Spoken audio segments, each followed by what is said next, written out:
Welcome back to the channel. पिछली video में हमने देखा था बहुत सारी चीज़ों के बारे में।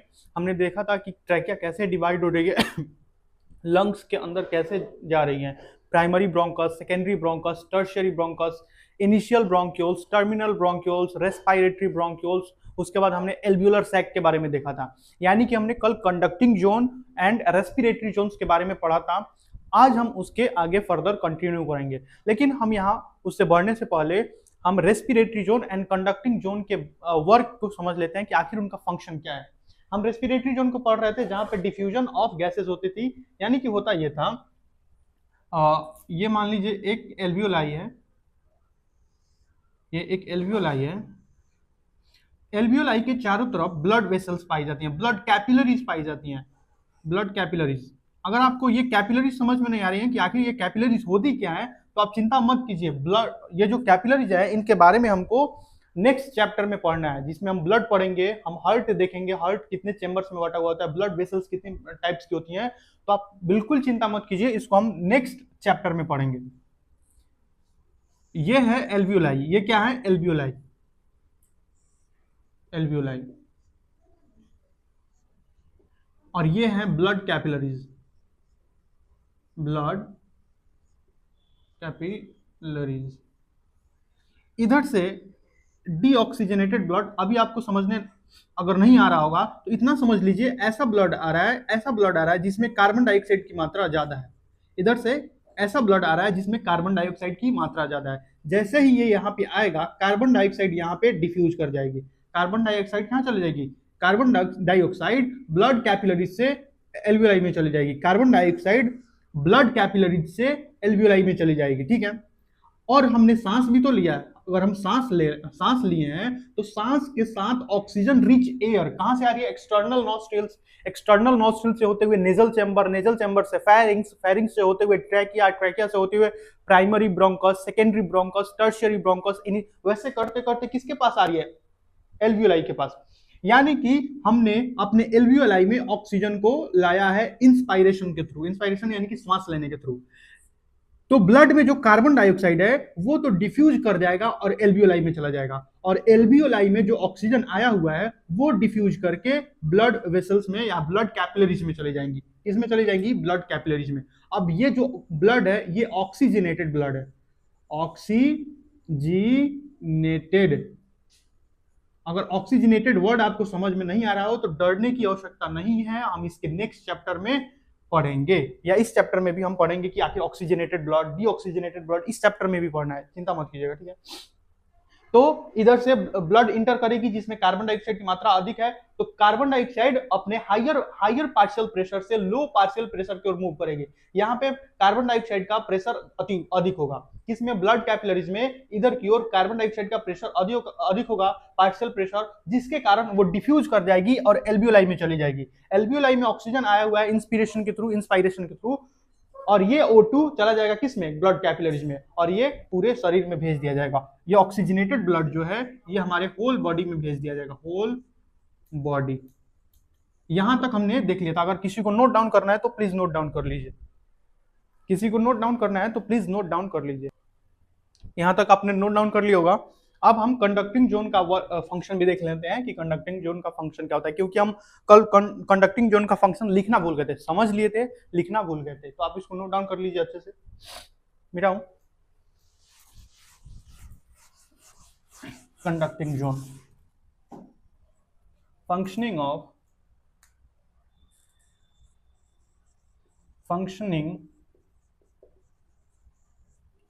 Of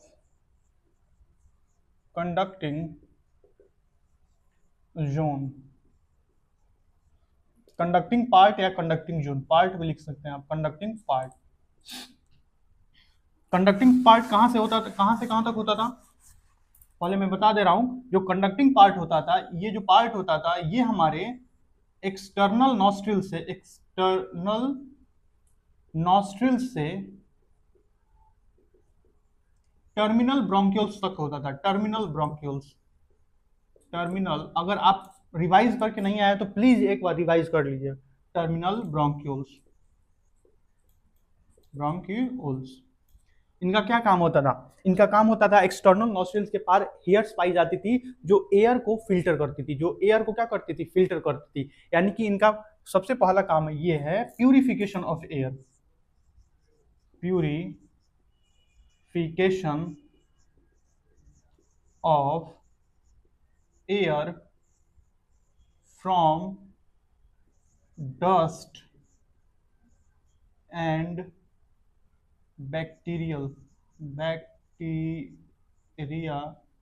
dust and bacteria. यानी कि ये डस्ट एंड बैक्टीरिया को फिल्टर करता था, एक्सटर्नल नॉस्ट्रिल डस्ट को फिल्टर करता था। और जैसे ही हम नेजोफेरिंक्स में आगे की ओर बढ़ते थे तो ग्लैंड्यूलर एपिथेलियम पाई जाती थी जिनसे म्यूकस सीक्रेट होता था और बैक्टीरिया उनसे जाके चिपक जाता था और म्यूकस को बाहर फेंक दिया जाता था सीलिया के through.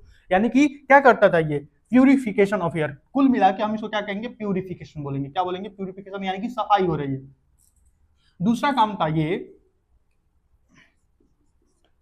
Maintaining temperature of air according to body temperature. जो भी एयर आ रहा है, मान लीजिए ठंडी के दिनों में अगर हम सांस ले रहे हैं तो उस सांस को अगर वो ठंडा है तो हमारे बॉडी टेम्परेचर के उतना लाना इसका काम होता था। किसका? कंडक्टिंग जोन का। कंडक्टिंग जोन में हमारे नेजोफेरिंक्स में जो बोनी प्रोजेक्शन पाई जाती थी उनसे एयर टकरा कर स्पाइरल वे में टकरा कर क्या होता था? उनका टेम्परेचर बढ़ जाता था। अच्छा, ये हम कहाँ पढ़ेंगे? आप ये चीज थर्मोडाइनमिक्स में पढ़े होंगे या पढ़ेंगे। अगर आप 11th क्लास में हैं तो थर्मोडाइनमिक्स में आप पढ़ेंगे VRMS स्पीड, बहुत सारी स्पीड के बारे में पढ़ेंगे। कोई भी पार्टिकल अगर किसी चीज से टकरा रही है, एयर्स के बारे में, गैसेस के बारे में पढ़ेंगे कि गैसेस कैसे उनका प्रेशर बढ़ता है, उनकी टेम्परेचर कैसे बढ़ता है। तो ये सारी चीज इंटरनल एनर्जी पढ़ेंगे। तो ये तो केमिस्ट्री वाला पार्ट है। आप यहाँ पे सिर्फ इतना देख लीजिए कि मेंटेन टेम्परेचर को मेंटेन किया जाता है ताकि वो बॉडी टेम्परेचर के उतना आ जाए। प्यूरिफिकेशन करता था, बॉडी टेम्परेचर के उतना टेम्परेचर को मेंटेन करके रखता था। और क्या करता था?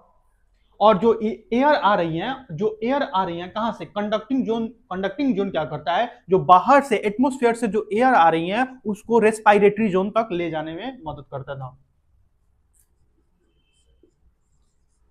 Take air to respiratory zone, यानी कि कंडक्टिंग जोन मदद करता है इनहेल्ड एयर को रेस्पिरेटरी जोन तक पहुंचाने में। इसको नोट डाउन आराम से कीजिए, इसको आराम से नोट डाउन कीजिए। उसके बाद हम पढ़ेंगे क्या? उसके बाद हम पढ़ेंगे अपने एल्वियोलाई के बारे में। मिटा दूं? आप ये समझ होंगे purification of air, maintaining the temperature and take air to respiratory zone. Respiratory zone में एयर को ले जाया जाता है। मिटाऊं?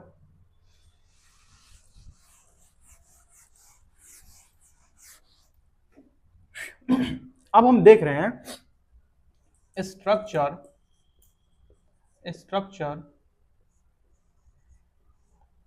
ऑफ एल्वियोलाई का स्ट्रक्चर देख रहे हैं कि आखिर एल्वियोलाई का स्ट्रक्चर कैसा होता है।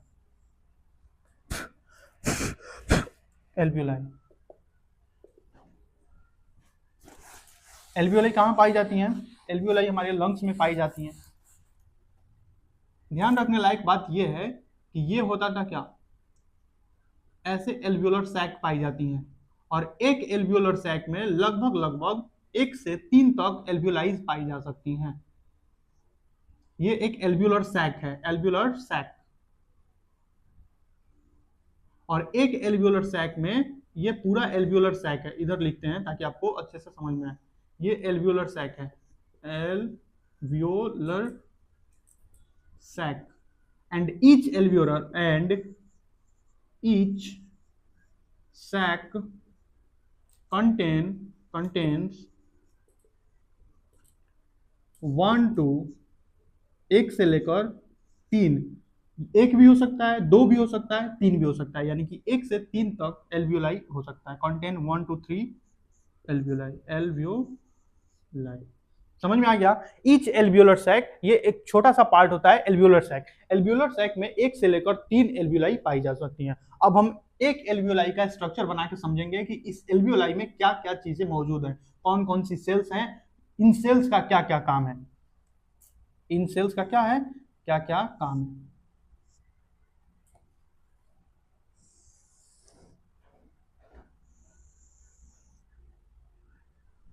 ये है अपनी एल्वियोलाई, ये क्या है, एल्वियोलाई, ये एल्वियोलाई है, ये क्या है, एल्वियोलाई, ये एल्वियोलाई। और ये जो आपको स्क्वैमस सेल्स दिख रही हैं, चिपटी हुई सेल्स, इनको स्क्वैमस सेल्स बोलते हैं। और ये एपिथीलियम की होती है। ये किसकी होती है, एपिथीलियम। ये किसकी होती है, एपिथीलियम। ये किसकी होती है, एपिथीलियम की बनी हुई होती है। यहाँ पे कुछ कुछ जगह छोड़ दीजिए। ये एपिथीलियम की बनी हुई होती है, एपिथीलियम की, ठीक है। ये है एल्वियोलाई, एल्वियोलाई। लाइनिंग जो होता है, एल्वियोलाई जो होता है वो लाइंड होता है सिंपल स्क्वैमस एपिथेलियम से। ये जो सेल्स आपको दिखाई दे रही हैं, ये जो छोटी छोटी सेल्स आपको जो दिखाई दे रही हैं, इनको हम बोलते हैं simple squamous epithelium. Simple squamous epithelium, simple squamous epithelium, simple squamous epithelium, epithelium. ये टाइप 1 सेल होती हैं, इनको बोलते हैं type 1 pneumatic cell, type 1 pneumatic cells. अच्छा, ये किस में मदद करती है, ये डिफ्यूजन में मदद करती है। ये किस में मदद करती है, ये डिफ्यूजन में। जो सिंपल स्क्वैमस एपिथेलियम होती है, जो सिंपल स्क्वैमस एपिथेलियम जो होती है, उसको वो मदद करती है, वो मदद करती है किसमें, डिफ्यूजन में मदद करती है। ये सिंपल स्क्वैमस एपिथेलियम डिफ्यूजन में मदद करती है। सिंपल स्क्वैमस एपिथेलियम ये डिफ्यूजन में, इनको हम न्यूमेटिक सेल या न्यूमेटोसाइट भी बोलते हैं, न्यूमेटिक सेल्स या न्यूमेटोसाइट भी बोलते हैं। तो आप इनकी जगह पर न्यूमेटोसाइट भी लिख सकते हैं,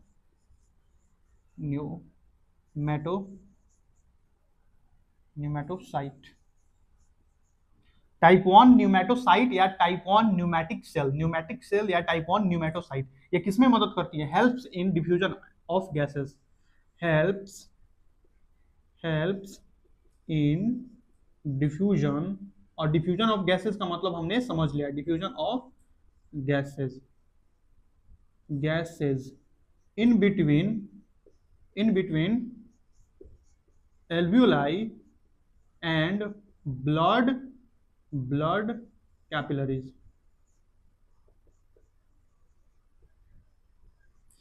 ये जो एल्वियोलाई है, इसमें अगर एयर आ रहा है, इसमें एयर आ रहा है, इसके बगल से क्या होकर जाएगी, इसके बगल से होकर जाएगी ऐसे ब्लड वेसल्स, इसके बगल से होकर जाएगी ब्लड वेसल्स, इसके बगल से होकर क्या जाएगी, ब्लड वेसल्स, या blood capillaries.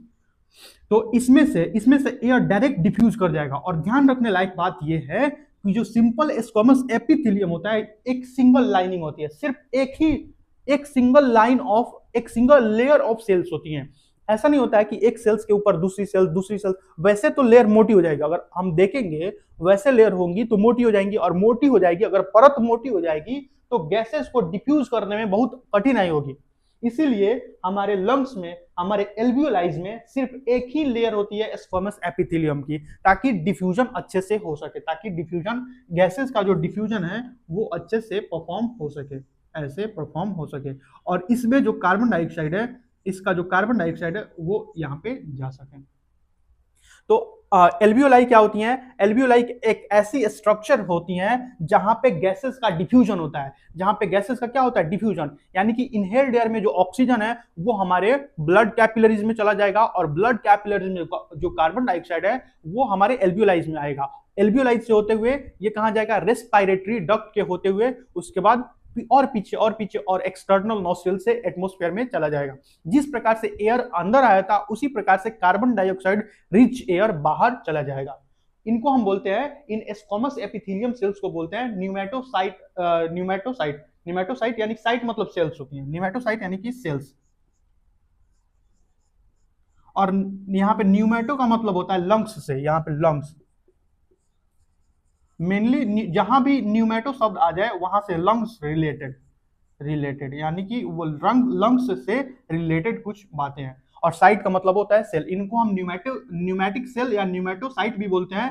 Type 1 न्यूमेटोसाइट, type 1 pneumatocyte ये हेल्प करती है डिफ्यूजन ऑफ गैसेस में, किनके किनके बीच में, एल्वियोलाई के और ये ब्लड कैपिलरीज में। इनको हम क्या बोलते हैं, ब्लड कैपिलरीज,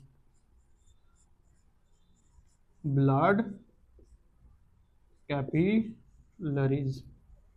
तो ध्यान से इसको अच्छे से नोट डाउन कीजिए, इसको अच्छे से नोट डाउन कीजिए, ताकि हम टाइप 2 न्यूमेटोसाइट को देख सके, टाइप 2 न्यूमेटोसाइट के बारे में अच्छे से पढ़ सकें।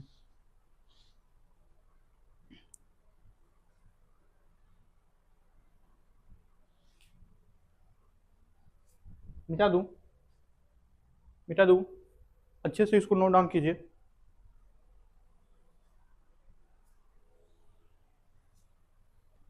ओके, आपने नोट डाउन कर लिया होगा, कर लिया होगा ना नोट डाउन? मिटा दूं, चलिए मिटाता हूं, मिटा दूं, मिटा दूं, इनको हम रखते हैं, इनको हम रखते हैं, इसको मिटाता हूं।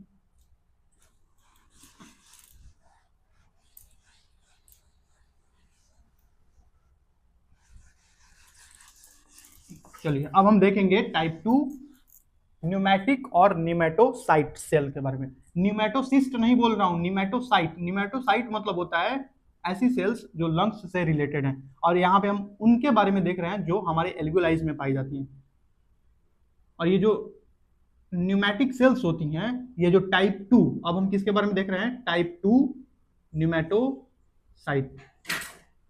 ये जो टाइप 2 न्यूमेटोसाइट होती हैं, ये सिंपल क्यूबोइडल होती हैं। ये कैसी होती है, सिंपल क्यूबोइडल। और इनका जो नंबर होता है very few in number, very few in number, very few in number.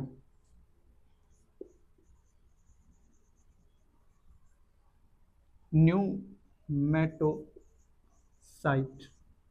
Very few in number, very few in number, यानी कि इनका नंबर बहुत कम होता है।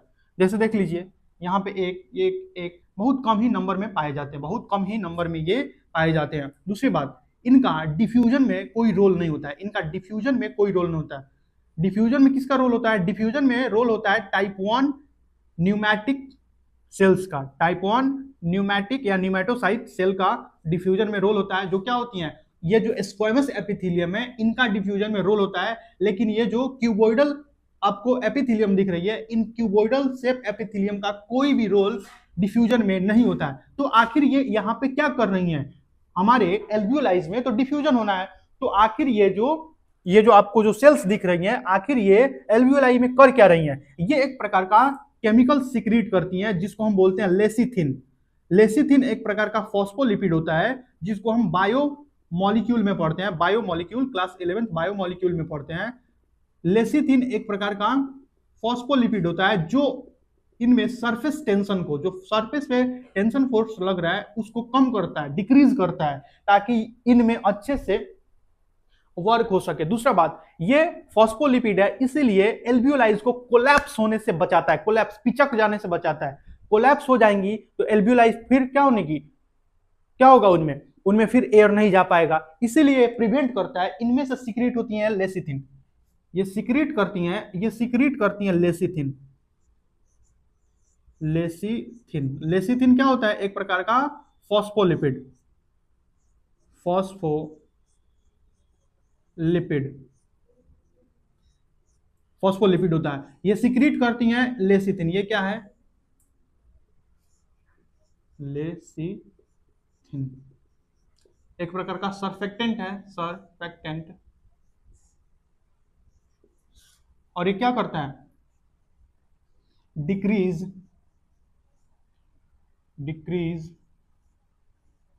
Surface tension, surface tension, and also prevent alveoli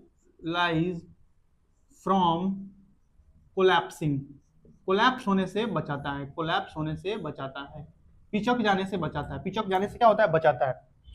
इनको हम बोलते हैं टाइप 2 न्यूमेटोसाइट सेल। अच्छा, ये कैसी होती हैं? ये होती हैं simple cuboidal, simple cuboidal, cuboidal, simple cuboidal cells होती हैं जो सिक्रीट करती है लेसिथिन, और ये लेसिथिन हमारे पूरे तरफ एल्वियोलाई में प्रेजेंट होता है, ये एल्वियोलाई में प्रेजेंट होता है, और इसी लेसिथिन के कारण इसमें जो सरफेस टेंशन है वो डिक्रीज होता है, ताकि ये अपने अच्छे से काम कर सके। ठीक है, ये अपना काम अच्छे से परफॉर्म कर सके। दूसरी बात, ये एल्वियोलाइज को कोलैप्स होने से, पिचक जाने से बचाता है।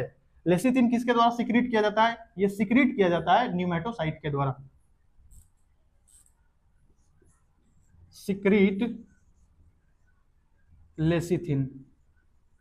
और लेसिथिन क्या होता है? लेसिथिन एक केमिकल है जो फॉस्फोलिपिड का बना हुआ होता है।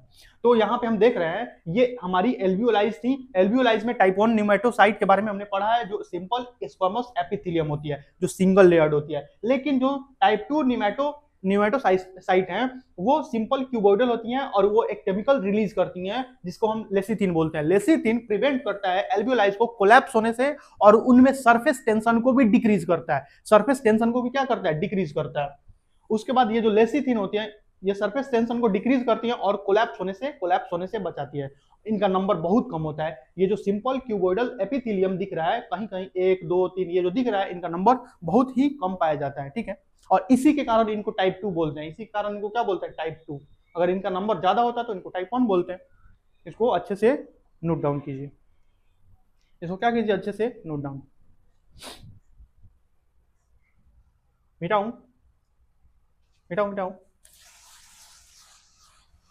अब हम स्टेप्स पढ़ेंगे कि रेस्पिरेशन में कितने स्टेप्स होते हैं। एक एक करके हम पढ़ेंगे कि आखिर रेस्पिरेशन में कितने स्टेप्स हैं।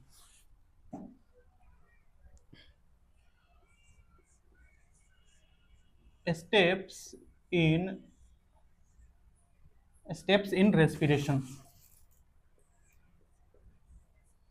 Steps in respiration. और यहां हमें एकदम क्लियर हो जाएगा कि आखिर रेस्पिरेशन क्या होता है एंड ब्रीदिंग क्या होती है। What is respiration and what is breathing, here we will deal about that. तो रेस्पिरेशन को हम मेनली 3 पार्ट में डिवाइड कर सकते हैं अपने समझने के अनुसार। अपने समझने के लिए हम रेस्पिरेशन को 3 पार्ट में डिवाइड कर सकते हैं। External respiration, external respiration, external respiration, internal respiration, internal respiration and cellular respiration, cellular respiration. देखिए, एक्सटर्नल कहने का मतलब यह है कि सिर्फ इंस्पायरेशन एंड एक्सपायरेशन, सांस लेने और छोड़ने को, बस सांस लेने और सांस छोड़ने को हम बोलते हैं एक्सटर्नल रेस्पिरेशन। ये जो पूरा का पूरा रेस्पिरेशन जो वास्ट टर्म है, ये जो वास्ट टर्म है, इसमें इसको हम 3 पार्ट में डिवाइड कर सकते हैं ताकि हम समझ पाए, रेस्पिरेशन को समझ पाए। इसमें जो पहला पोर्शन है, इसमें इसको हम बोलते हैं एक्सटर्नल रेस्पिरेशन, और इसका मतलब होता है सिर्फ सांस लेना, ब्रीद इन करना और ब्रीद आउट करना, breathe in inspiration and expiration को, और इसी को हम बोलते हैं ब्रीदिंग। एक्सटर्नल रेस्पिरेशन ही ब्रीदिंग कहलाता है। External respiration is also known as breathing, external respiration is also known as breathing. तो इसमें क्या होता है? गैसेस move from ATM यानी कि एटमोस्फेयर टू लंग्स, एंड इसका उल्टा लिख लीजिए, gases move from ATM to lungs and lungs से ATM, बस इतना ही होता है ATM। इसको हम ब्रीदिंग भी बोलते हैं। इसको क्या बोलते हैं? Also called as breathing, breathing मतलब क्या? ब्रीदिंग मतलब इंस्पायर करना एंड एक्सपायर करना। इंस्पायरेशन, इंस्पायरेशन एंड एक्सपायरेशन, बस इसमें इतना ही होता है। सांस लेना और सांस छोड़ना, सांस लेना और सांस छोड़ना, सांस लेना और सांस छोड़ना। इंटरनल रेस्पिरेशन, इंटरनल रेस्पिरेशन क्या होता है? देखिए इंटरनल रेस्पिरेशन क्या होता है। इंटरनल रेस्पिरेशन में गैसेस का डिफ्यूजन होता है और ये गैसेस जो ऑक्सीजन है या कार्बन डाइऑक्साइड है, इनका ट्रांसपोर्ट किया जाता है। इनका एक जगह से दूसरे जगह बॉडी में ट्रांसपोर्ट किया जाता है। तो इसमें ट्रांसपोर्ट ऑफ गैसेज होती हैं, ट्रांसपोर्ट ऑफ गैसेज। इसमें क्या होती है? Transport of gases. देखिए ये क्या हुआ, ये एल्वियोलाई हुई, एल्वियोलाई, और ये हुआ क्या? ये हमारी ब्लड कैपिलरीज हुई। इसमें से गैसेज यहां जाएंगी और यहां के बाद ये ट्रांसपोर्ट कर दी जाएंगी हमारे टिश्यू के पास। ये कहाँ ट्रांसपोर्ट कर दी जाएंगी? ये हमारे टिश्यू के पास। मान लीजिए कोई टिश्यू है हमारे बॉडी में, बहुत सारे टिश्यू हैं, तो यहां से यहां गई और इनसे ब्लड कैपिलरीज, ब्लड वेसल्स के थ्रू क्या कर दी गई? ये टिश्यू के पास भेज दी गई। ये क्या है? टिश्यू और सेल्स, टिश्यू या सेल्स। इसको हम बोलते हैं इंटरनल रेस्पिरेशन। इंटरनल रेस्पिरेशन में गैसेस का डिफ्यूजन होता है और इस गैसेस के डिफ्यूजन के बाद ये किस में पहुंच जाती है? ये ब्लड कैपिलरीज में पहुंच जाती है, ब्लड कैपिलरीज। ब्लड कैपिलरीज इनको किसके पास ले जाती हैं? टिश्यू और सेल्स के पास, और वहां इनको क्या देती हैं? वहां इनको गैसेस देती हैं, ऑक्सीजन देती है। अच्छा, इसको हम रिवर्स में भी देख सकते हैं। अगर ऑक्सीजन जा रहा है तो यहाँ पे जो कार्बन डाइऑक्साइड बना हुआ होगा वो वापस भी आएगा। ये दोनों प्रोसेस एक साथ हो रही है। हम सिर्फ यहाँ पे समझ रहे हैं कि यहाँ पे ट्रांसपोर्ट ऑफ गैसेस हो रही है। सेलुलर रेस्पिरेशन में ये जो टिश्यू है, ये जो सेल्स हैं या टिश्यूज हैं, ये इसका उपयोग करेंगी, ये इसको अपने यूज में लाएंगी। और यूज में लाने का मतलब क्या हुआ? सेल्स के पास पहले से कार्बोहाइड्रेट है जो हमने भोजन के थ्रू सेल्स के पास पहुंचा दिया है। अब सेल्स के पास ऑक्सीजन भी चली गई, तो कार्बोहाइड्रेट ऑक्सीजन के साथ रिएक्शन करेगा और इस रिएक्शन के थ्रू हमें क्या मिलेगा? Carbon dioxide, water and ATP. Carbon dioxide and water and ATP. Sales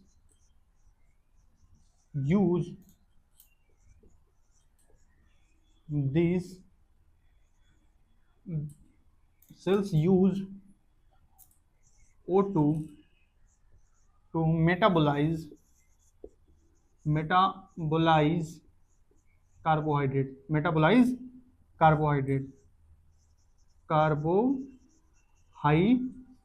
यानी कि जो सेल्स के पास कार्बोहाइड्रेट है, मान लीजिए ये सेल्स हैं, इनके पास क्या है? C6H12O6। ये क्या है? कार्बोहाइड्रेट। तो कार्बोहाइड्रेट क्या होगा? अब क्योंकि सेल्स के पास क्या पहुंच गया? ऑक्सीजन।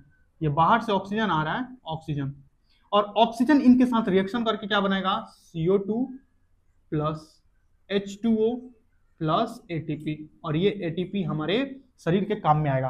भैया ये कार्बन डाइऑक्साइड कहाँ जाएगा? ये कार्बन डाइऑक्साइड फिर से ब्लड वेसल्स में डिफ्यूज करेगा। ये जो कार्बन डाइऑक्साइड बना है ये फिर से इसमें डिफ्यूज कर जाएगा, और डिफ्यूज करने के बाद ये इधर से इधर आएगा, फिर इधर से इधर आएगा, इधर से फिर इधर आएगा, और यहां आने के बाद ये ब्रीथ एक्सपायर हो जाएगा। ये क्या हो जाएगा? एक्सपायर। हमने इंस्पायर किया, O2 को इंस्पायर किया, एक्सपायर किसको किया? CO2 को एक्सपायर कर दिया। यानी कि लंग्स में जब O2 आता है, O2 यहां से अंदर चला जाता है ब्लड कैपिलरीज में, ब्लड कैपिलरी से ये ट्रांसपोर्ट किया जाता है किसके पास? टिश्यूज के पास। टिश्यूज के पास पहले से क्या है? कार्बोहाइड्रेट। और ये कार्बोहाइड्रेट जैसे ही ऑक्सीजन आएगा, जैसे ही ये ऑक्सीजन आया हुआ ऑक्सीजन है, इसके साथ क्या करेगी? रिएक्शन करेगी। देखिए क्रेब्स साइकिल, बहुत सारी साइकिल्स होती हैं। ग्लाइकोलिसिस होता है हमारे सेल्स में, ग्लाइकोलिसिस होता है, साइटोप्लाज्म में ग्लाइकोलिसिस होता है, ठीक है। उसके बाद क्रेब्स साइकिल होता है। तो ग्लाइकोलिसिस के थ्रू इस कार्बोहाइड्रेट को तोड़ा जाता है, इस ग्लूकोज को तोड़ा जाता है, और ग्लूकोज को तोड़ने के बाद एटीपी बनता है। फिर वो जो पाइरूवेट होता है वो क्रेब्स साइकिल में एंटर करता है, और क्रेब्स साइकिल में जब एंटर करता है उसके बाद उसको और तोड़ फाड़ के उसका क्या निकाला जाता है? उसमें से एटीपी निकाली जाती है। तो आप उसके लिए चिंता मत कीजिएगा, उसके लिए सेपरेट चैप्टर। बस आपको इतना ही ध्यान रखना है कि कार्बोहाइड्रेट ऑक्सीजन से रिएक्ट कर रहा है, कार्बोहाइड्रेट ऑक्सीजन से रिएक्ट कर रहा है और रिएक्ट करने के बाद ये क्या बना रहा है, carbon dioxide, water and ATP. ATP किसके काम में आएगा, ये हमारे शरीर के विभिन्न अलग अलग कामों में आएगा। कार्बन डाइऑक्साइड फिर से बाहर निकाल दिया जाएंगे। H2O का शरीर में अगर जरूरी है तो जरूरी है, नहीं तो ये भी वाटर वेपर के थ्रू हमारे नाक से बाहर आता है। क्योंकि आपने कभी कभी ऐसा देखा होगा कि हम अगर शीशे के सामने जाकर सांस छोड़े तो वहां पे वाटर वेपर के कारण वहां पे धुंधला हो जाता है। शीशे के सामने आपने कभी किया होगा, या ठंडी के दिनों में, वो ठंडी के दिनों में एक अलग प्रोसेस होता है, लेकिन हमारे नाक के थ्रू वाटर वेपर्स भी बाहर आते हैं। अगर ऐसा नहीं होता तो गर्मियों के दिनों में हमारे नाक नहीं सूखते क्योंकि वाटर वेपर बाहर आ रहा है। तो हम रेस्पिरेशन को मेनली कितने पार्ट में डिवाइड कर सकते हैं, 3 पार्ट में, external respiration, internal respiration, cellular respiration. External respiration में ब्रीथ इन ब्रीथ आउट, सिर्फ इंस्पायरेशन एक्सपायरेशन होता है और इसी को हम एक्सटर्नल रेस्पिरेशन को ही ब्रीदिंग बोलते हैं। इंटरनल रेस्पिरेशन में गैसेस का क्या होता है, गैसेस का डिफ्यूजन होता है और गैसेस डिफ्यूज्ड करके इनका ट्रांसपोर्ट होता है। इनका क्या होता है, ट्रांसपोर्ट। कहां से कहां तक होता है, इनका ट्रांसपोर्ट होता है लंग्स से टिश्यू के बीच में, लंग्स से टिश्यू के बीच में। ये लंग्स हैं और ये टिश्यूज हैं, इन दोनों के बीच में इसका ट्रांसपोर्ट होता है। ऐसे भी होता है, ऐसे भी, यानी कि गैसेज लंग्स से टिश्यूज के पास भी जाती हैं और टिश्यूज के से लंग्स के पास भी आती है। अब वो डिपेंड करता है कि कौन सी गैस है। अगर वो ऑक्सीजन है तो वो लंग्स से टिश्यूज के पास जाएंगी, अगर वो कार्बन डाइऑक्साइड है वो टिश्यू से लंग्स के पास आएगा। अगर ये ऑक्सीजन है और टिश्यू के पास चला गया या सेल्स के पास चला गया, सेल्स के पास पहले से कार्बोहाइड्रेट मौजूद है, ये डिफ्यूज करके सेल्स के अंदर जाएगा और डिफ्यूजन के थ्रू जाने के बाद ये कार्बोहाइड्रेट से रिएक्ट करेगा, वहां पे ये कार्बोहाइड्रेट को तोड़ देगा और इसी प्रोसेस को हम सेलुलर रेस्पिरेशन बोलते हैं। इसी को हम सेलुलर रेस्पिरेशन, कोशिकीय श्वसन बोलते हैं। कौन सा श्वसन बोलते हैं, कोशिकीय श्वसन। क्या बोलते हैं, कोशिकीय श्वसन। तो मुझे ऐसा लगता है कि आप इसको समझ गए होंगे और इसको नोट डाउन कर लीजिए, इसको अच्छे से नोट डाउन कर लीजिए, इसको अच्छे से क्या कर लीजिए, नोट डाउन कर लीजिए, इसको क्या कर लीजिए, अच्छे से नोट डाउन।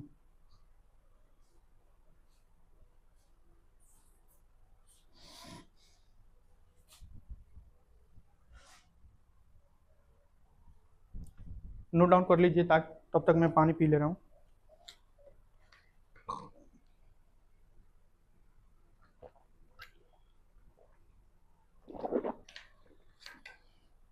कर लिया नोट डाउन, नोट डाउन कर लिए। मिटाऊं, देखिए मिटाता हूं। अब मैं इसको डायग्राम के थ्रू बना दे रहा हूं ताकि डायग्राम ज्यादा समय तक रिटेन रहता है। जो डायग्राम होता है वो बहुत अत्यधिक समय तक रिटेन रहता है और उसको समझने में भी बहुत सुविधा होती है।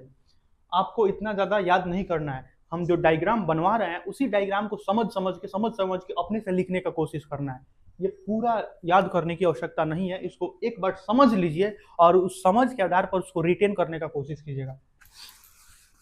मैं डायग्राम बना दे रहा हूं, ठीक है। देखिए क्या होता है, ये हमारी नेजोफेरिंक्स होती थी। एकदम सिंपल डायग्राम को एकदम सिंपल रखते हैं, कोई हार्ड एंड फास्ट नहीं रखते हैं। ये नेजोफेरिंक्स है, ये ओरोफेरिंक्स था। इन दोनों का एक कॉमन चेंबर होता था जिसको हम क्या बोलते थे, फेरिंक्स। जिसको हम क्या बोलते थे, फेरिंक्स। जिसको हम क्या बोलते थे, फेरिंक्स। फेरिंक्स आगे चलकर दो सेपरेट पाइप में खुलती थी, क्योंकि हमको इसोफेगस में जाना नहीं है तो हम उसको बनाएंगे ही नहीं। हम इसको बना रहे हैं ट्रैकिया में। किसको बना रहे हैं, ट्रैकिया में। तो होगा ये ट्रैकिया, फिर 2 पार्ट में डिवाइड हो रही है। ट्रैकिया कितने पार्ट में डिवाइड हो रही है, 2 पार्ट में। ट्रैकिया 2 पार्ट में डिवाइड हो रही है। अरे बन जा भाई। हाँ, ट्रैकिया 2 पार्ट में डिवाइड हो गई और यहाँ पे क्या होता है, यहाँ पे होती है एल्वियोलाइज। क्या होती है, एल्वियोलाइज। तो क्या होगा, यहाँ से हम ब्रीथ इन करेंगे, ये हमारे ट्रैकिया में जाएगा, ट्रैकिया से होते हुए एल्वियोलाई में जाएगा और यहीं से एक्सपायर कर भी देंगे। यहीं से क्या करेंगे, एक्सपायर करेंगे। यहीं से हम क्या करेंगे, एक्सपायर।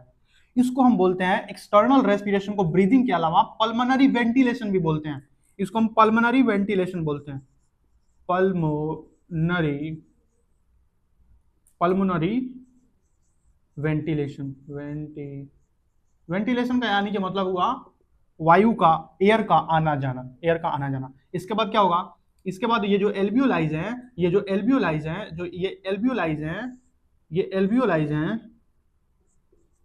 एल्वियोलाइज के चारों तरफ क्या होता है, एल्वियोलाइज के चारों तरफ ब्लड वेसल्स होती हैं, ब्लड वेसल्स होती हैं। इसमें से गैसेज यहाँ पे डिफ्यूज कर जाएंगी, ऑक्सीजन यहाँ पे डिफ्यूज कर जाएगा और कार्बन डाइऑक्साइड यहाँ पे डिफ्यूज कर जाएंगे।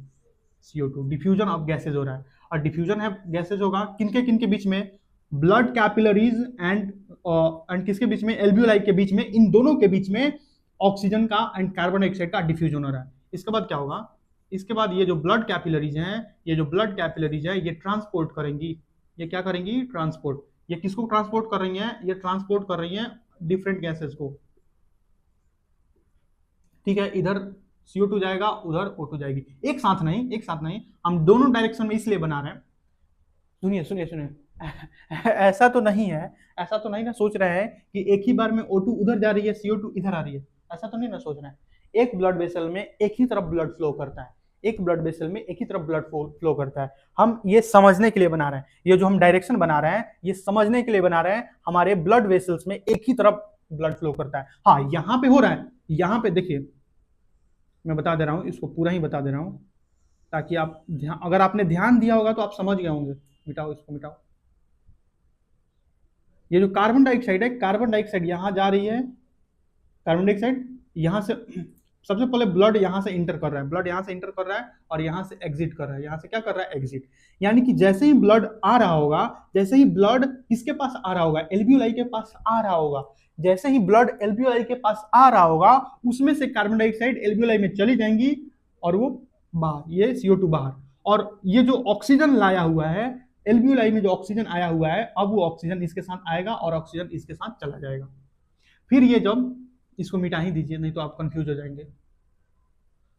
और फिर ये जो ऑक्सीजन है वो ऑक्सीजन किसके पास पहुंचेगा, टिश्यू के पास। किसके पास पहुंचेगा, किसके पास पहुंचेगा, टिश्यूज के पास। ये जो ऑक्सीजन है किसके पास पहुंचेगा, टिश्यूज। टिश्यूज के पास क्या होगा, कार्बोहाइड्रेट है, कार्बोहाइड्रेट ऑक्सीजन से रिएक्शन करेगा, टूटेगा, carbon dioxide H2 and water. वो जो कार्बन डाइऑक्साइड होगा, वो जो कार्बन डाइऑक्साइड होगा फिर किसी दूसरे ब्लड वेसल्स के द्वारा, फिर किसी दूसरे ब्लड वेसल्स के द्वारा फिर यहाँ पे लाई जाएंगे, फिर ये गोल घूमकर कहाँ आ जाएगा, फिर यहाँ पे। और ये प्रोसेस दिन भर रात भर चलती रहेगी, जब तक हम जिंदा है तब तक ये प्रोसेस चलती रहेगी। ऐसा मत सोचिएगा कि एक ही ब्लड वेसल में इधर ऑक्सीजन जा रहा है इधर कार्बन डाइऑक्साइड जा रहा है, ऐसे ऐसे नहीं होता है, ऐसा नहीं होता है। एक ही रहने दीजिए नहीं तो आप कंफ्यूज हो सकते हैं। ये हुआ, ये ट्रांसपोर्ट हुआ। अब ये ट्रांसपोर्ट करके किसके पास ले जाएंगी, ये ट्रांसपोर्ट करके ले जाएंगी किसके पास, ये ले जाएंगी यहाँ पे टिश्यूज के पास या सेल्स के पास, टिश्यू या सेल्स, सेल। यहां पे भी डिफ्यूजन होगा, यहां पे भी ऑक्सीजन का क्या होगा, डिफ्यूजन। यहां पे भी ऑक्सीजन का क्या होगा, डिफ्यूजन। यहां पे भी ऑक्सीजन का क्या होगा, डिफ्यूजन। यहां पे भी ऑक्सीजन का क्या होगा, डिफ्यूजन। यहां पे यानी कि डिफ्यूजन कहां कहां हो रहा है, एक डिफ्यूजन यहां पे हो रहा है और एक डिफ्यूजन यहां पे हो रहा है। और O2 आ गया अंदर। और सेल्स में क्या होंगे, और सेल्स में C6H12O6, ये तो आप बचपन से ही पढ़ते आ रहे हैं। इसके साथ ऑक्सीजन जुड़ेगा, ऑक्सीजन के जुड़ने के कारण ये किस में बदल जाएगी, कार्बन डाइऑक्साइड, पानी और ATP। ठीक है, यानी कि हमने डिफरेंट डायग्राम से, सिर्फ डायग्राम के नोटेशन से हमने समझ लिया, पूरे के पूरे रेस्पिरेशन के पूरे स्टेप को ही समझ लिया। अगर एक एक स्टेप को हम पूरा डिटेल में पढ़ेंगे, पढ़ना ही है, चैप्टर ही है, इसीलिए ये हुआ पल्मोनरी वेंटिलेशन, ये क्या हुआ, diffusion of gases in between blood capillaries and alveoli, ये हुआ transport of gases and transport of gases through blood. और ये क्या हुआ, diffusion of gases in between what, in between किसके बीच में हो रहा है, ये ब्लड कैपिलरीज हैं और टिश्यू है, यानी कि यहां पे भी डिफ्यूजन हो रहा है। और यहाँ पे जो कार्बन डाइऑक्साइड बनेगा, ये जो कार्बन डाइऑक्साइड बनेगा फिर से ये दूसरे कैपिलरीज में, दूसरे ब्लड वेसल्स में यहाँ पे क्या किया जाएगा, लोड कर दिया जाएगा और ये फिर से ब्लड घूम के यहाँ पे आएगी और ये काम दिन भर चलता रहेगा। समझ गए, इसको अच्छे से नोट डाउन कीजिए, एकदम अच्छे से। ट्रांसपोर्ट यहाँ पे लिख लीजिए, ट्रांसपोर्ट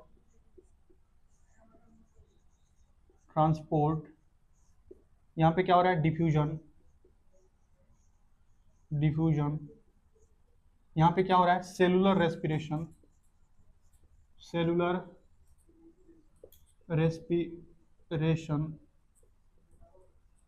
ठीक है, अच्छे से नोट डाउन कीजिए, अच्छे से क्या कीजिए, नोट डाउन।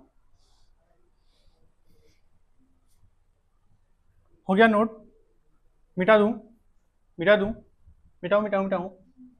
मिटाऊं, जा रहा हूँ। आप पॉज करके नोट नोट कर लीजिएगा, क्योंकि मैं टाइम नहीं दे पा रहा हूँ, आप पॉज करके नोट कर सकते हैं। ऑफलाइन का और ऑनलाइन का ये थोड़ा सा क्या है, एडवांटेज है। ऑनलाइन में आप पॉज करके नोट डाउन कर सकते हैं, ऑनलाइन में पॉज करके नोट डाउन कर सकते हैं, ऑफलाइन में पॉज करने का कोई मतलब नहीं है। हम ऐसा नहीं टीचर के मार के भगा देगा टीचर। तो आप देखिए यहाँ पे हमने इस पूरे रेस्पिरेशन को प्रोसेस को पढ़ लिया। आप यहाँ पे सोच रहे होंगे कि बार बार मैं इसको छोड़ कर आ रहा हूँ, कुछ मिटा रहा हूँ, कुछ छोड़ रहा हूँ। ये फोकस बनाने के लिए अगर मैं इसको मिटा दूँ, ये फोकस पूरा गड़बड़ हो जाएगा। हो भी सकता है, नहीं भी हो सकता है, वो कैमरे के ऊपर डिपेंड करता है कि उसके मन में क्या आ रहा है। कैमरे के पास भी अपना मन है। तो अब हम देखेंगे हमारी जो लंग्स है उनके ऊपर की कवरिंग को देखेंगे, covering of lungs, covering of lungs, covering of lungs, covering of lungs, lungs की कवरिंग, लंग्स की कवरिंग देखेंगे। अब मैं इसको मिटा सकता हूं। लंग्स की कवरिंग कहने का मतलब यह है कि लंग्स के ऊपर लेयर्स पाई जाती हैं, लंग्स के ऊपर कुछ लेयर्स पाई जाती हैं, उन्हीं को हम बोलते हैं कवरिंग। कवरिंग मतलब क्या, ये क्या, ये जो क्लॉथ है, ये जो कपड़ा है मेरे ऊपर कवरिंग है, एक प्रकार से ये मेरे ऊपर क्या है, कवरिंग है। उसी प्रकार से हम लंग्स के ऊपर कवरिंग देख रहे हैं। तो ये रही हमारी लंग्स, ये क्या रही, लंग्स।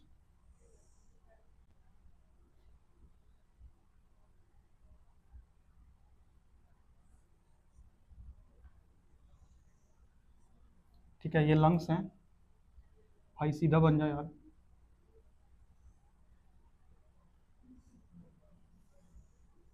ये लंग्स हैं।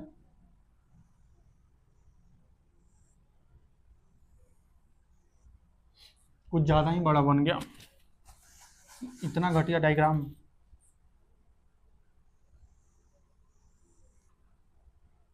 ये दूसरी लंग्स है, लंग है, लंग्स बोल रहा हूँ। लंग के ऊपर दो कवरिंग पाई जाती हैं, मैं थोड़ा दूर बना रहा हूँ। लंग के ऊपर दो कवरिंग पाई जाती है। ये कवरिंग जो है ऐसे पाई जाती है, इसके ऊपर भी पाई जाएंगी।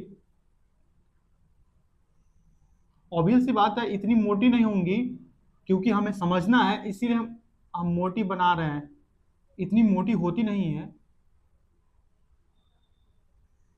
ठीक है, देखिए जो पहली कवरिंग है वो लंग के ठीक, लंग के सरफेस के ठीक ऊपर होती है, ठीक ऊपर। इसलिए मैं इसके सरफेस के ठीक ऊपर नहीं बना रहा हूं। देखिए कारण क्या है, मेरे पास ब्लैक इंक है, ब्लैक इंक मैंने पहले से ही बना दिया है, वो लंग है। लंग के ऊपर एक जस्ट ऊपर एक कवरिंग होती है, जस्ट ऊपर उस, तो एक ही कलर से दो बार बनाने का कोई मतलब नहीं बनता है। मैं उसी को पहला कवरिंग बोल दे रहा हूं, समझ गए ना। लंग के ठीक ऊपर कवरिंग होती है और उसके बाद एक और कवरिंग होती है। इसको हम बोलते हैं प्लूरल मेम्ब्रेन्स, प्लूरल मेम्ब्रेन्स। अंदर वाली कवरिंग को हम बोलते हैं विसरल, विसरल। और बाहर वाली कवरिंग को हम बचपन से बोलते हैं पेराइटल। जैसे पेरीमीटर आपने पढ़ा होगा, बाहर बाहर का एरिया क्या बोलते हैं, लेंथ, पेरीमीटर।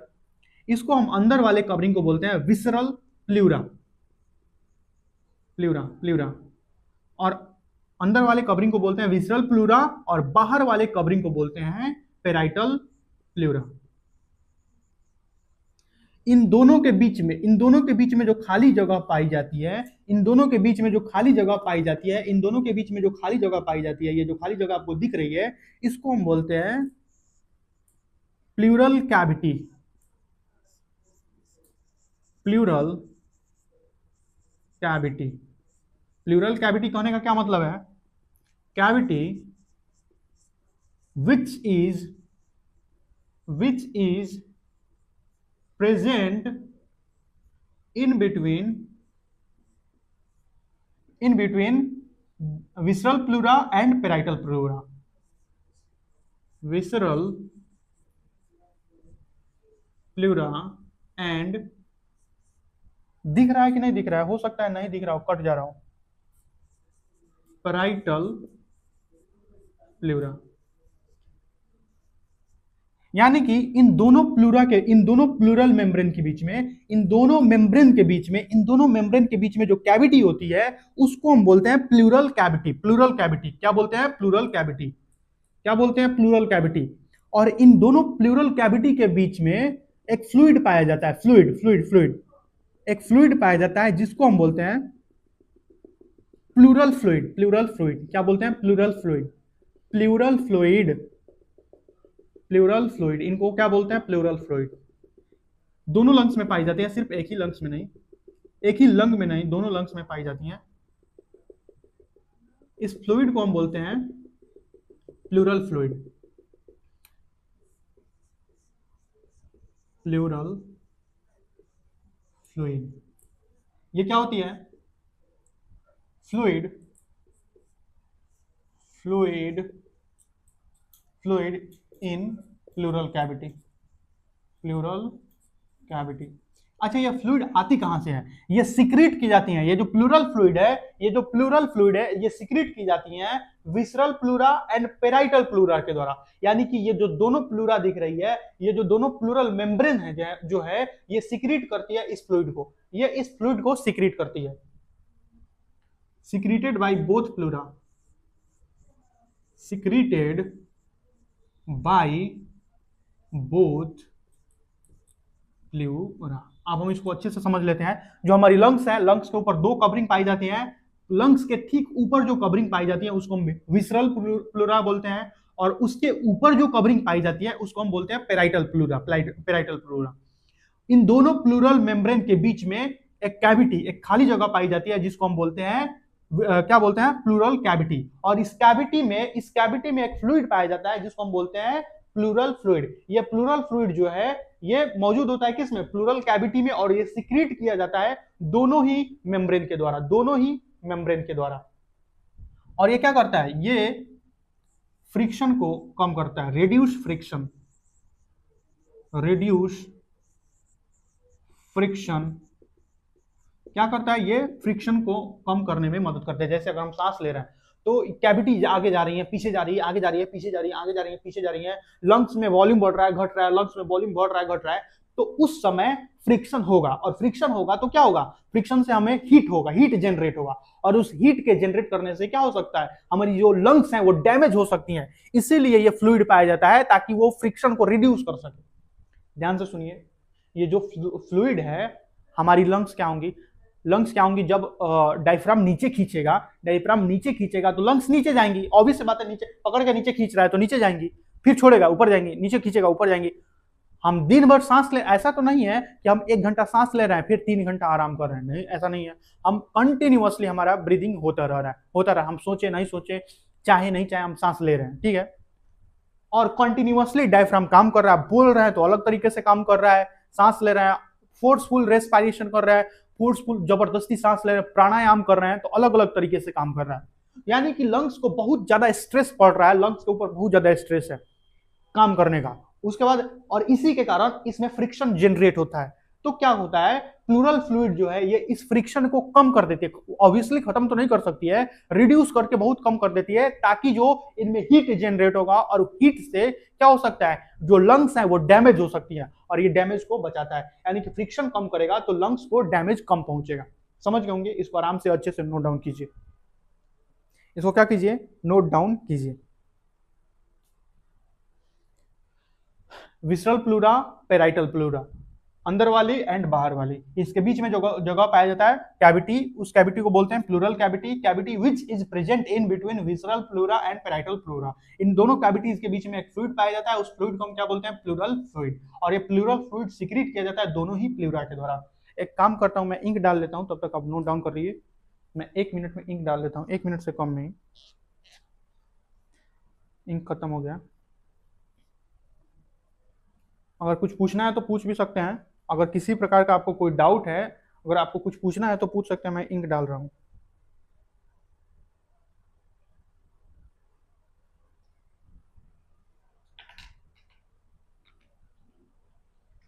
ओके,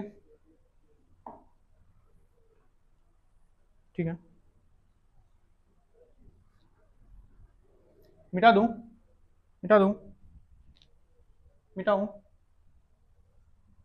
मिटाओ ना, मिटा रहा हूँ, ठीक है मिटा रहा हूँ।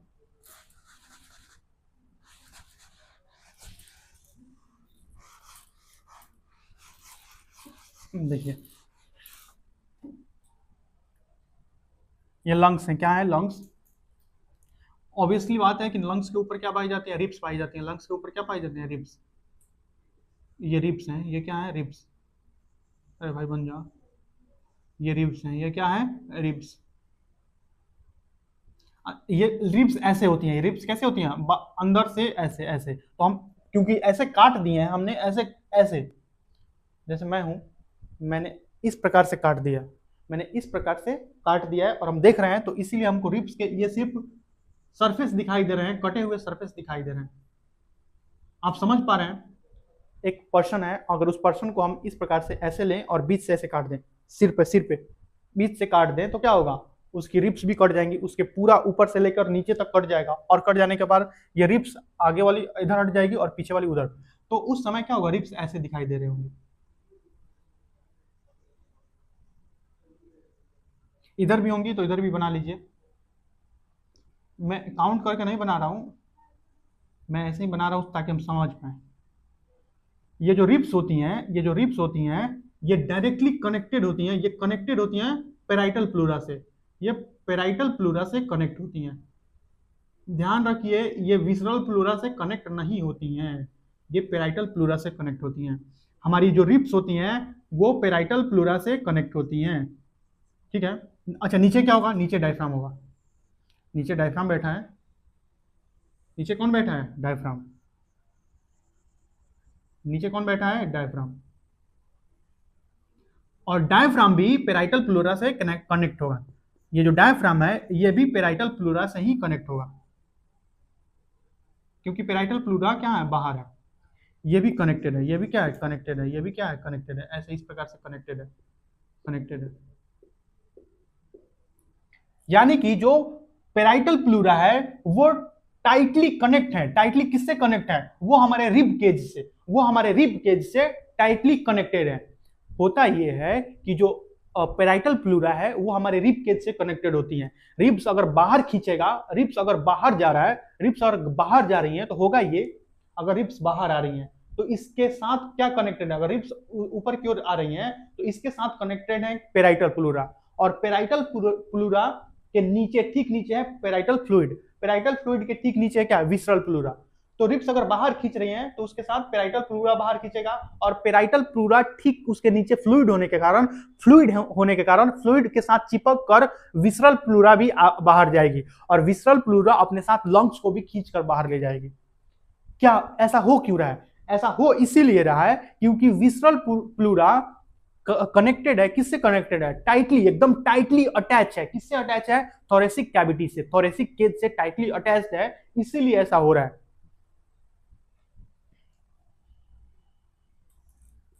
ये रिब्स हैं, ये रिब्स हैं, रिब्स। ये है एब्डोमेन, सॉरी एब्डोमेन बोल रहा हूं, ये है diaphragm, diaphragm. Parietal pleura, parietal pleura is, parietal pleura is tightly connected, tightly attached, connected ठीक नहीं है, attached with thoracic cavity, thoracic cavity, thoracic cavity, so that any change in thoracic cavity will reflect on lungs, on lungs. इसका मतलब समझा रहा हूं, parietal pleura इतनी ज्यादा टाइटली कनेक्टेड होती है थोरेसिक कैविटी से कि अगर थोरेसिक कैविटी में कोई भी चेंज किया जाए, थोरेसिक कैविटी में कोई भी चेंज किया जाए तो वो सीधा लंग्स पे असर डालेगा। अगर हम थोरेसिक कैविटी को बाहर खींच रहे हैं तो उसके साथ पेराइटल प्लूरा बाहर आएगी, पेराइटल प्लूरा क्योंकि उसके नीचे पेराइटल फ्लूइड है और पेराइटल फ्लूइड से के नीचे विसरल प्लूरा है, तो वो खींची हुई बाहर चली जाएगी। और विसरल प्लूरा किससे कनेक्टेड है? डायरेक्टली लंग्स से कनेक्टेड है, यानी कि लंग्स भी खींच जाएंगी, और लंग्स खींच जाएंगी तो उनका वॉल्यूम क्या हो जाएगा? बढ़ जाएगा। उनका वॉल्यूम क्या हो जाएगा? बढ़ जाएगा। यानी कि अगर हम किसी भी प्रकार से थोरेसिक कैविटी में चेंज कर रहे हैं, अच्छा एक और बात यहां पे लिख लीजिए, thoracic cavity is air tight. Thoracic cavity is air tight, यानी कि इसमें कोई लीकेज नहीं है। ऐसा तो नहीं है कि यहाँ पे आपके छेद है और यहां से एयर बाहर निकल रहा है, यहाँ पे आपके छेद है और यहाँ से एयर बाहर निकल रहा है। हमारे पास सिर्फ एक्सटर्नल नॉस्ट्रिल्स हैं जो कि थोरेसिक कैविटी का हिस्सा ही नहीं है। वो किसका हिस्सा है? वो कंडक्टिंग जोन का हिस्सा है। जो थोरेसिक कैविटी होती है वो एयर टाइट होती है, इसमें किसी भी प्रकार का लीकेज, बाहर से एयर अंदर डायरेक्टली नहीं जा सकता है। उसको जाने के लिए फिर से किसके पास जाना होगा? एल्वियोलाई के पास जाना होगा, एल्वियोलाई से होते हुए ऊपर की ओर जाना होगा और कंडक्टिंग जोन से होते हुए बाहर जाना होगा। तो बात यह है कि इसमें किसी भी प्रकार से छेद नहीं है, यानी कि अगर हम इसको खींच रहे हैं तो खींचेगा तो इसका वॉल्यूम बढ़ेगा, वॉल्यूम बढ़ेगा तो हम PV is equal to NRT से, PV is equal to NRT से हम जानते हैं अगर वॉल्यूम बढ़ रहा है तो प्रेशर को डिक्रीज होना पड़ेगा, क्योंकि ये कांस्टेंट है। हमने मोल्स ऑफ गैसेस आर और टी को कांस्टेंट मान लिया है, हम वॉल्यूम बढ़ा रहे हैं तो प्रेशर क्या हो जाएगी? डिक्रीज हो जाएगी। इसका मतलब यही हुआ। ठीक है, एग्जाम्पल में मैं लिख दे रहा हूं, इसको एग्जाम्पल में और अच्छे से समझा के लिख दे रहा हूं, आप इतना नोट डाउन कर लीजिए। आप समझ गए होंगे कि अगर थोरेसिक कैविटी में हम कुछ भी गड़बड़ कर रहे हैं तो उसका क्या बोलते हैं, उसका असर कहां पड़ेगा? उसका असर डायरेक्टली लंग्स पे पड़ेगा। मैं एग्जाम्पल के थ्रू लिख दे रहा हूं, मैं उसको एग्जाम्पल के थ्रू लिख दे रहा हूं। मिटा दूं, जैसे मैं एक एग्जाम्पल लूं, for example if thoracic cavity का वॉल्यूम हम बढ़ा रहे हैं, किस प्रकार से बढ़ा रहे हैं, कब बढ़ा रहे हैं, क्यों बढ़ा रहे हैं? वॉल्यूम। थोरेसिक कैविटी, इस कैविटी को नीचे लिखने दीजिए, थोरेसिक कैविटी का वॉल्यूम जो है हम बढ़ा रहे हैं, और थोरेसिक कैविटी का वॉल्यूम बढ़ा रहे हैं यानी कि थोरेसिक कैविटी बाहर जा रही है तो क्या होगा? वो अपने साथ पेराइटल प्लूरा, विसरल प्लूरा और लंग्स को खींचेगी। तो इसका क्या होगा? यानी कि क्या होगा? यहां पे एक चीज मैं पढ़ाना क्या हो गया, उसके बीच में छूट गया, इसीलिए मैं इस बात को नहीं लिख रहा हूं। अभी मैं इस बात को छोड़ रहा हूं ताकि मैं उसको समझा सकूं। अभी हम एग्जाम्पल नहीं लेंगे, क्यों? क्योंकि हम यहाँ पे एक चीज देख रहे हैं, मैंने उस वर्ड को समझाना मैं नहीं समझा पाया हूं। इस वर्ड को समझने के बाद हम एग्जाम्पल देखेंगे। देखिए, प्रेशर इन लंग्स के अंदर जो प्रेशर है, लंग्स के अंदर, इसके अंदर एयर का जितना भी प्रेशर है, इसके अंदर एयर का जितना भी प्रेशर है, उसको हम बोलते हैं पल्मोनरी प्रेशर। क्या बोलते हैं? Pulmonary pressure. पल्मोनरी किससे संबंधित है? पल्मोनरी किससे संबंधित है? ये लंग्स से संबंधित। जहां भी आपको पल्मोनरी न्यूमा कोई शब्द आ रहा है तो वो किससे संबंधित है? वो संबंधित है किससे? वो लंग्स से संबंधित है। ठीक है, तो प्रेशर इन लंग्स को हम बोलते हैं पल्मोनरी प्रेशर। क्या बोलते हैं? Pulmonary pressure. अब ये शब्द मैं नहीं समझाया था, इसी के कारण मैं नहीं लिख रहा था। और उसके बाद लंग्स के भीतर जितनी भी वॉल्यूम है, वॉल्यूम ऑफ लंग्स नहीं, लंग्स के अंदर जो भी वॉल्यूम है एयर का, लंग्स के भीतर जो भी वॉल्यूम है, अच्छा लंग्स को अगर हम खींचेंगे तो लंग्स फूलेंगी तो उसके अंदर का जगह भी बढ़ेगा, और उसके कारण क्या होगा? लंग्स का अगर वॉल्यूम बढ़ रहा है तो प्रेशर डिक्रीज हो जाएंगे। ऑब्वियस सी बात है। Volume of lungs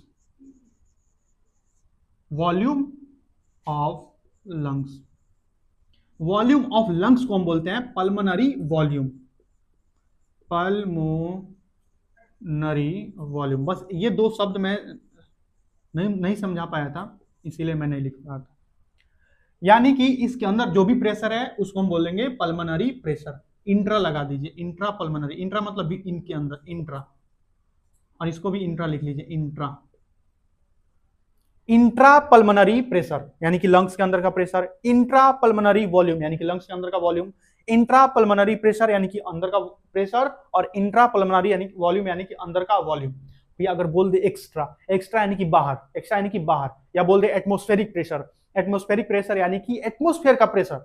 intra pulmonary pressure का मतलब हुआ कि लंग्स के अंदर का प्रेशर, लंग्स के अंदर का प्रेशर, लंग्स के अंदर का प्रेशर, समझ गए। और इंट्रा पल्मोनरी वॉल्यूम यानी कि लंग्स के अंदर का वॉल्यूम, समझ गए। अब हम उस एग्जांपल को लेते हैं, एग्जांपल को लेते हैं। फॉर एग्जांपल अगर थोरेसिक कैविटी के वॉल्यूम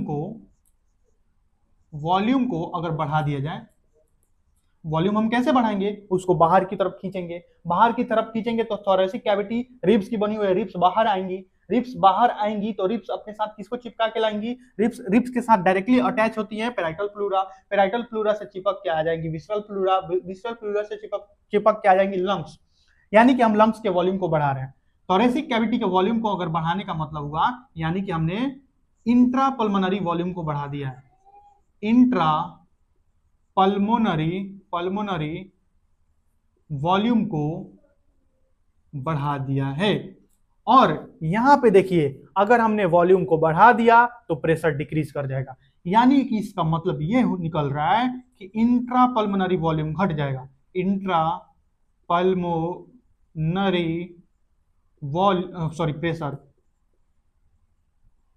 प्रेशर डिक्रीज कर जाएगा, समझ गए। अब इसको अच्छे से नोट डाउन कीजिए, अब आपको अच्छे से समझ में भी आ जाएगा। एग्जाम्पल मैं इसीलिए नहीं लिख रहा था कि क्योंकि आपको ये सब समझ में नहीं आएगा। इंट्रा पल्मोनरी वॉल्यूम यानी कि लंग्स के अंदर का वॉल्यूम या लंग्स का वॉल्यूम, अगर हम लंग्स को बाहर खींच रहे हैं तो उसका अंदर का वॉल्यूम भी बढ़ेगा, ऑब्वियसली लंग्स का वॉल्यूम बढ़ेगा तो उसके अंदर का वॉल्यूम तो बढ़ेगा ही, ऐसा तो नहीं है कि लंग्स का वॉल्यूम बढ़ गया उसके अंदर का वॉल्यूम बढ़ ही नहीं रहा, लंग्स का वॉल्यूम। उसके बाद अगर अंदर का वॉल्यूम बढ़ रहा है तो प्रेशर डिक्रीज कर जाएगा, अंदर का वॉल्यूम बढ़ रहा है तो प्रेशर डिक्रीज कर जाएगा, प्रेशर क्या हो जाएगा, डिक्रीज कर जाएगा, डिक्रीज कर जाएगा। मिटा दूं, चले मिटाता हूं, मिटा रहा हूं, चले मिटा रहा हूं मैं इसको। अब हम पढ़ेंगे normal inspiration, normal inspiration, normal inspiration यानी कि नॉर्मल जब हम सांस लेते हैं उसको हम बोलते हैं नॉर्मल इंस्पायरेशन, और नॉर्मली जब हम सांस छोड़ते हैं तो उसको हम बोलते हैं नॉर्मल एक्सपायरेशन। भैया नॉर्मल इंस्पायरेशन का मतलब क्या, हम और तरीके किसी और तरीके से भी सांस ले सकते हैं क्या, हाँ हम जबरदस्ती सांस ले सकते हैं, फोर्सफुली, यानी कि हम जबरदस्ती सांस लेने का कोशिश कर रहे हैं, इसको हम प्राणायाम में भी यूज करते हैं। आपने देखा होगा कि या किया भी होगा प्राणायाम, अगर आप करते होंगे तो हम जबरदस्ती सांस लेते हैं या छोड़ते हैं, इसको हम बोलते हैं फोर्सफुल एक्सपायरेशन, फोर्सफुल इंस्पायरेशन। लेकिन हम यहाँ पे देख रहे हैं नॉर्मल इंस्पायरेशन या नॉर्मल इंस्पिरेशन, कि आखिर कैसे होता है, ये जो नॉर्मल इंस्पायरेशन है ये कैसे हो रहा है हमारे भीतर। अच्छा एक और बात रुक जाइए, हमको इंस्पायर करना है, एक और बात हम यहाँ पे ध्यान से सुनिएगा, क्या हमारे वातावरण का प्रेशर बढ़ या घट सकता है, नहीं। क्यों, क्योंकि वातावरण में गैसेस भी सेम है, वातावरण का वॉल्यूम भी नहीं, ऐसा तो नहीं है कि अर्थ का वॉल्यूम बढ़ गया या श्रिंक कर गया, कुछ भी नहीं हो रहा है। हमारी जो एटमॉस्फेयर है उसका वॉल्यूम भी नहीं बढ़ रहा है, उसका टेम्परेचर बढ़ रहा है। तो अभी के लिए सेम, अगर हम 2 मिनट या 3 मिनट के लिए ले रहे हैं तो 2-3 मिनट में वॉल्यूम जो होता है वो बढ़ता घटता नहीं है। हाँ अगर ठंडी का दिन ले और गर्मी का दिन ले तो उन दोनों समय में बहुत ज्यादा अंतर पड़ जाता है। ठंडी के दिनों में कभी कभी टेम्परेचर 2 डिग्री सेल्सियस भी होता है, और गर्मी के दिनों में कभी कभी 42 डिग्री, 43 डिग्री, 44 डिग्री भी हो जाता है। तो क्या हम इतना जल्दी एक साथ थोड़ी ना सांस ले रहे हैं, छोड़ रहे हैं, या हमारे सांस लेने में इतना टाइम नहीं ना लग रहा है कि मान लीजिए सांस लिए हम ठंडी के दिनों में और सांस छोड़ रहे हैं गर्मी के दिनों में, ऐसा तो हो नहीं रहा है। तो होगा ये कि हम बाहर के प्रेशर को, बाहर के टेम्परेचर को कांस्टेंट मानते हैं, इसीलिए हमारा जो एटमॉस्फेरिक प्रेशर है वो कांस्टेंट है। एटमॉस्फेरिक प्रेशर कांस्टेंट ही होता है, एटमॉस्फेयर का प्रेशर क्या होता है, कांस्टेंट। और वो कितना होता था, हमने पहले ही लेक्चर या सेकंड लेक्चर में, थर्ड जो भी है, उसमें हमने देखा था कि एटमॉस्फेयर का प्रेशर होता था 760 mm ऑफ Hg, यानी कि इतना प्रेशर लगाता था कि Hg को उस पाइप में 760 मिलीमीटर ऊपर लेके चला जाता था, ले जाता था ना। यानी कि ये हुआ एटमॉस्फेरिक प्रेशर। और हमको सांस लेना है, हमको इंस्पायर करना है, हमको सांस अंदर लाना है, तो हमको क्या करना पड़ेगा, किसी भी तरीके से अगर हम अपने लंग्स का वॉल्यूम बढ़ा दें, ध्यान से सुनिएगा, अगर हम अपने लंग्स का वॉल्यूम बढ़ा दें तो लंग्स के अंदर का प्रेशर कम हो जाएगा, इसके कंपेयर में कम हो जाएगा, और प्रेशर कम होगा यानी कि बाहर का प्रेशर ज्यादा हो गया। बाहर का प्रेशर बढ़ नहीं रहा है क्योंकि हमने अंदर का प्रेशर कम कर दिया, इसीलिए इसकी तुलना में, इसके कंपैरिजन में ये ज्यादा हो जाएगा, और ज्यादा हो जाएगा तो हम इनहेल कर लेंगे, अपने आप अंदर आ जाएगी, जो सांस है वो अंदर चली जाएगी, वो सांस जो है वो अंदर चली जाएगी। यानी कि इंस्पिरेशन करने के लिए हमको क्या करना पड़ेगा, क्या करना पड़ेगा, पल्मोनरी वॉल्यूम को बढ़ाना होगा। और पल्मोनरी वॉल्यूम को बढ़ाने के कारण क्या होगा, इंट्रा लगा लीजिए, intra intra intra intra pulmonary pressure क्या हो जाएगा, डिक्रीज हो जाएगा। वॉल्यूम बढ़ाएंगे, प्रेशर डिक्रीज हो जाएगा, और प्रेशर डिक्रीज हुआ, बाहर का प्रेशर कांस्टेंट है, यानी कि इनहेल हो जाएगा, इनहेलेशन इनहेलेशन इनहेलेशन इनहेलेशन यानी कि सांस अंदर चले जाएगी, इनहेल हो जाएगा। इंस्पायरेशन लिख लीजिए यहाँ पे, इंस्पायरेशन इंस्पायरेशन टेक्स प्लेस। तो हम देखेंगे कि आखिर हम वॉल्यूम बढ़ाएंगे कैसे, यही तो दिक्कत है। आखिर हम वॉल्यूम बढ़ाएं तो बढ़ाए कैसे, वॉल्यूम आखिर हम कैसे बढ़ाएं, क्या तरीका है वॉल्यूम बढ़ाने का, कब नॉर्मली फोर्सफुली नहीं। अभी हम बात कर रहे हैं नॉर्मल इंस्पायरेशन का, कि हम नॉर्मली, जब हम नॉर्मल तरीके से सांस ले रहे होते हैं, जब हम अपने ईज में होते हैं, एकदम शांत अवस्था में होते हैं, उस समय हम जब सांस लेते हैं तो वॉल्यूम कैसे बढ़ता है। ठीक है, इतना लिख लिए होंगे, इतना समझ लिए होंगे। मैं इसको मिटा रहा हूं ताकि मैं इसको आगे लिख सकूं। अब हम देख रहे हैं कि आखिर हम वॉल्यूम कैसे बढ़ा रहे हैं। वॉल्यूम बढ़ाते हैं नॉर्मली दो तरीके से, वॉल्यूम बढ़ता है नॉर्मली दो तरीके से वॉल्यूम बढ़ता है। इसमें दो मसल्स काम करते हैं, एक डायफ्राम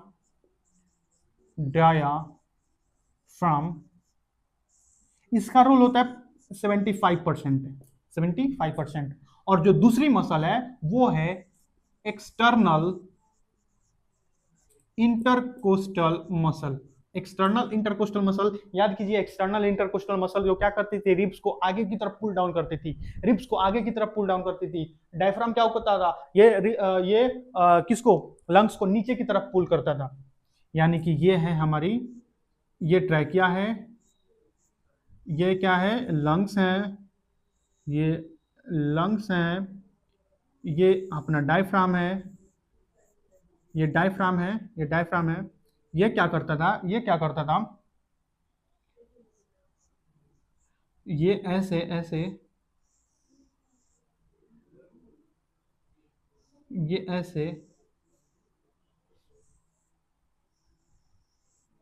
ये ऐसे लंग्स को नीचे खींच देता था। ये लंग्स को क्या करता था, कुछ ज्यादा बड़ा बना दिया मैंने, कंपैरेटिवली बहुत ज्यादा बड़ा बना दिया।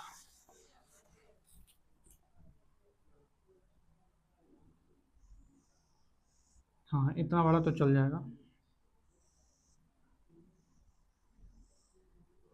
यानी कि क्या हुआ ये,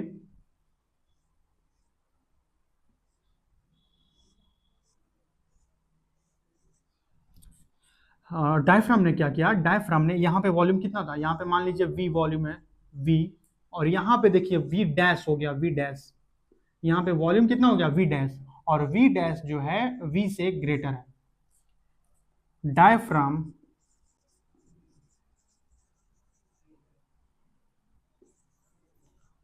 pools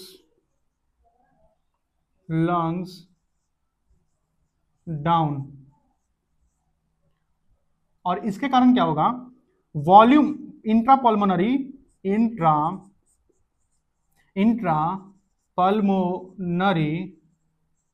volume will increase increase in, अच्छा एक और बात, हम इसको बोलते थे एंटीरियर, इसको बोलते थे posterior, anterior posterior, anterior posterior, anterior posterior, anterior posterior. तो होगा ये डायफ्राम जैसे ही नीचे पुल डाउन करेगा, जैसे ही पुल डाउन नीचे कर लिया, यहां तक ला दिया, पुल डाउन करने का नीचे खींच दिया, क्या किया, नीचे खींच दिया, इसने क्या किया, डायफ्राम ने क्या किया, नीचे खींचा। तो नीचे खींचने के कारण ये जो लंग्स है नीचे खींच गई। हम ऊपर के बोलते थे, ऊपर को बोलते थे एंटीरियर साइड, नीचे को बोलते थे पोस्टीरियर साइड। यानी कि जो लंग्स का वॉल्यूम है वो एंटीरियो पोस्टीरियर वे में बढ़ रहा है। ध्यान से सुनिए, एंटीरियो पोस्टीरियर वे में बढ़ रहा है।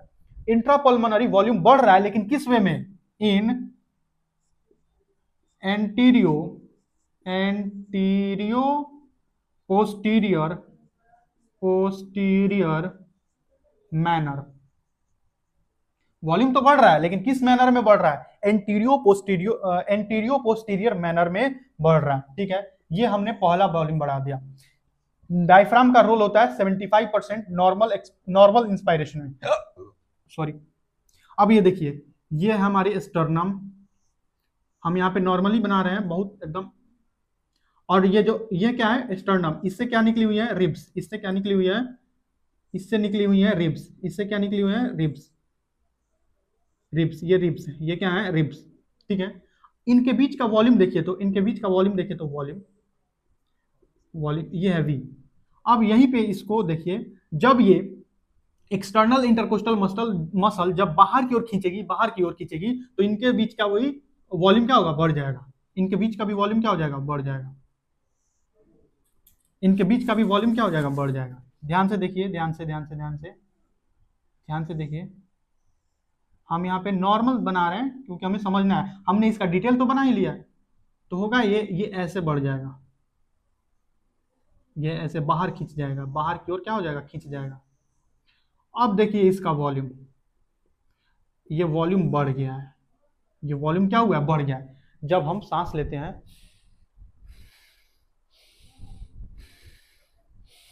जब सांस लेते हैं तो आप ध्यान से देखेंगे कि जो हमारा चेस्ट है वो बाहर की ओर आ रहा होता है। चेस्ट जो बाहर की ओर आ रहा है वो एक्सटर्नल इंटरकोस्टल मसल के कारण आ रहा होता है। जब बाहर की ओर आएंगी तो इनका वॉल्यूम बढ़ जाएगा, वॉल्यूम वी डैश, और यहां पे भी वी डैश वी से बड़ा है। और बाहर की ओर आ रहा है, यानी कि पीछे क्या है, डोर्सल साइड, पीछे क्या है, डोर्सल, और बाहर की ओर बढ़ रहा है, बाहर की ओर आ रहा है, तो डोर्सो वेंट्रल वे, डोर्सो वेंट्रल वे। डोर्सल साइड पे क्या होता है, डोर्सल साइड पे रिप्स होती हैं, सॉरी रिप्स बोल रहा हूं, वर्टिब्रल कॉलम होती है, वर्टिब्रल कॉलम, और आगे की साइड पे स्टर्नम है। यानी कि रिप्स, वर्टिब्रल कॉलम तो आगे पीछे कर नहीं सकती है, या कि करती है, या नहीं ना कर सकती है, आगे पीछे हम नहीं ना कर सकते हैं। वर्टिब्रल कॉलम को मालूम चला ऐसे ऐसे कर रहे हैं, पूरा नर्वस सिस्टम गायब हो गया, तो ऐसा होता नहीं है। तो डोर्सल साइड पे वर्टिब्रल कॉलम और वेंट्रल साइड पे स्टर्नम। तो ये जो वॉल्यूम बढ़ रहा है ये डोर्सो वेंट्रली बढ़ रहा है।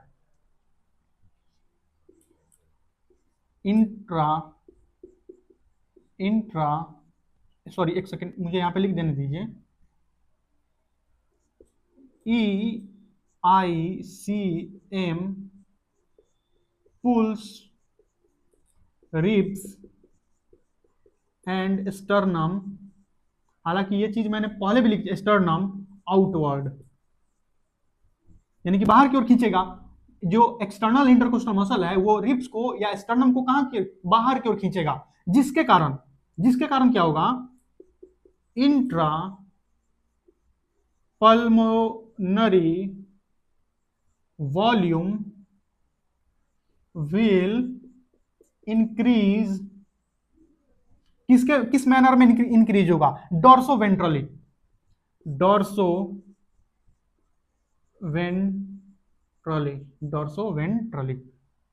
वेंट्रली। आईसीएम जो है, EICM जो है यानी कि एक्सटर्नल इंटरकोस्टल मसल जो है वो रिब्स को और स्टर्नम को बाहर की ओर खींचेगा, और पीछे की ओर क्या है, डोर्सल साइड बाहर की ओर खींच रहा है, डोर्सो वेंट्रली खींच रहा है। ये ऊपर एंटीरियर साइड, नीचे पोस्टीरियर, किस साइड में खींच रहा है, एंटीरियो पोस्टीरियर वे में बढ़ा रहा है। यानी कि इधर भी वॉल्यूम बढ़ रहा है, इधर भी वॉल्यूम बढ़ रहा है, कुल मिला के हमारे लंग्स का वॉल्यूम बढ़ गया। इन दोनों के कारण हमारे लंग्स का वॉल्यूम बढ़ गया। लंग्स का वॉल्यूम बढ़ गया, प्रेशर घट जाएगा, प्रेशर घटेगा, बाहर का प्रेशर कांस्टेंट है, हम इंस्पायर कर जाएंगे।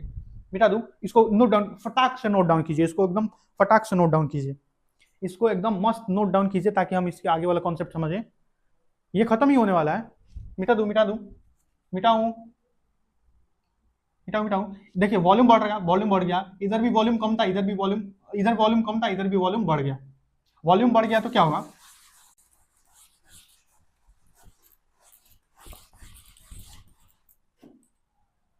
ये दोनों ने मिलकर क्या किया है,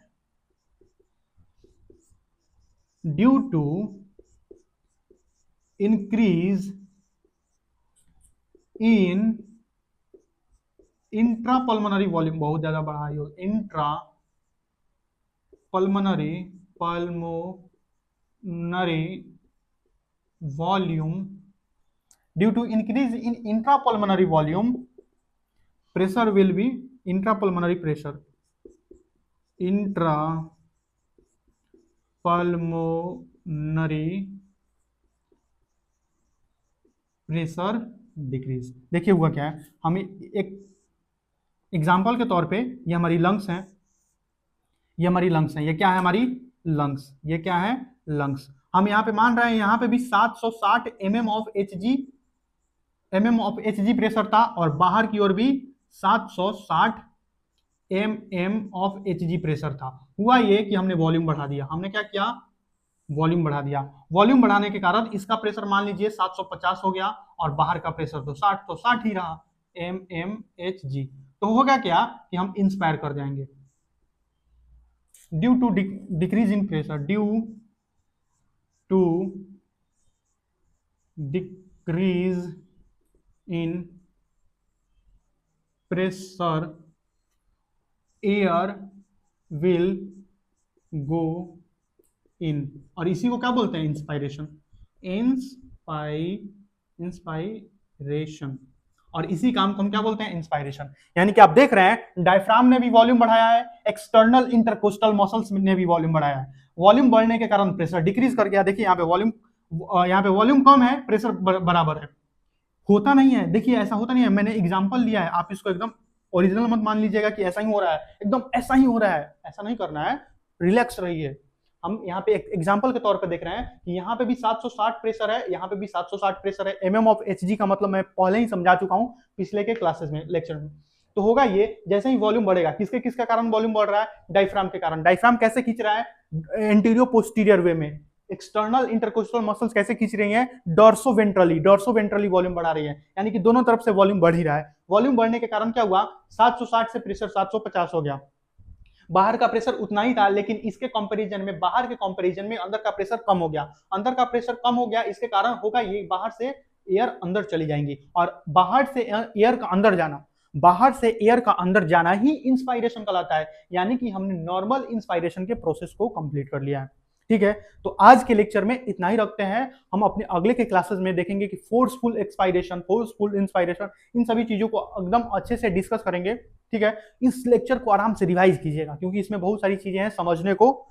थैंक यू सो मच, आपने इस वीडियो लेक्चर को इतना देर तक देखा, इसके लिए आपका बहुत बहुत धन्यवाद। पढ़ते रहिए, स्वस्थ रहिए। आज के लिए इतना ही, बाय।